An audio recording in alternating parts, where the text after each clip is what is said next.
నమస్తే, welcome to our voice. నేను journalist నవత. మొత్తానికి ఈసారి ఎన్డీఏ కూటమి 400 సీట్లు సాధిస్తుంది, 370కి పైగా బీజేపీ సీట్లు సాధించబోతుంది అంటూ లోక్సభలో ప్రధాని మోదీ చాలా కాన్ఫిడెంట్గా చెప్పారు. దాని మీద ఒక వైట్ పేపర్ కూడా రిలీజ్ చేశారు. అవన్నీ పక్కన పెట్టేస్తే ఇప్పుడు ఒక్కొక్కటిగా ప్రతిపక్షాలు తమకు తామే ఖచ్చితంగా కూడా ప్రధాని మోదీ సీట్లు సాధించడం ఖాయమని చెప్తున్నారు. ఖర్గే ఇండైరెక్ట్గా మోదీ గొప్పతనాన్ని చెప్తే ఇప్పుడు కాశ్మీర్ సీఎం ఒమర్ అబ్దుల్లా ఏకంగా బీజేపీ 400 టార్గెట్ని రీచ్ అవుతుంది అని చెప్పారట. దీనికి సంబంధించిన వార్త అయితే సోషల్ మీడియాలో హల్చల్ చేస్తుంది. ప్రధాని నరేంద్ర మోడీ చెప్పినట్టు ఎన్డీఏ కూటమి 400 సీట్లు టార్గెట్గా చేసుకునే అవకాశం ఉందని జమ్మూ కాశ్మీర్ మాజీ ముఖ్యమంత్రి ఒమర్ అబ్దుల్లా స్పష్టంగా సంచలన ప్రకటన చేశారు.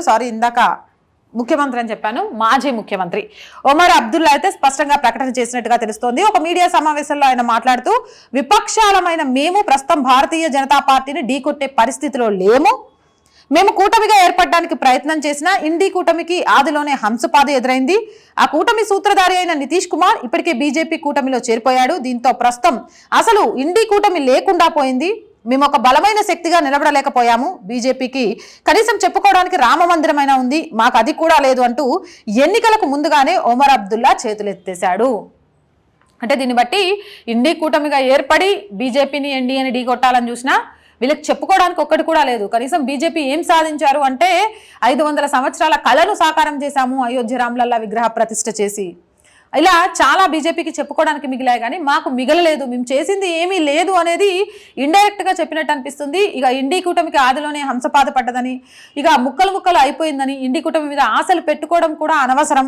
ప్రజల్లోకి వెళ్ళి ఇండి కూటమి గురించి మాట్లాడటము, ఇండి కూటమితో పొత్తు పెట్టుకోవడం వల్ల ఏదో సాధిస్తాము అనుకునేది కూడా కాలే అనే విషయాన్ని మొత్తానికి ఒమర్ అబ్దుల్లా చెప్పడమే కాదు, గెలుపు మీద ఆశలు వదులుకొని చేతులు ఎత్తేసిన పరిస్థితి కూడా కనబడుతుంది. అంటే కాశ్మీర్ టు కన్యాకుమారి ఎక్కడ చూడు మోదీ ప్రభంజనం, బీజేపీ విజయం తథ్యం అనేది రాజకీయ విశ్లేషకుల నుంచి, విపక్షాల నుంచి, రాజకీయ వ్యతిరేకుల నుంచి కూడా వినిపిస్తున్నమాట.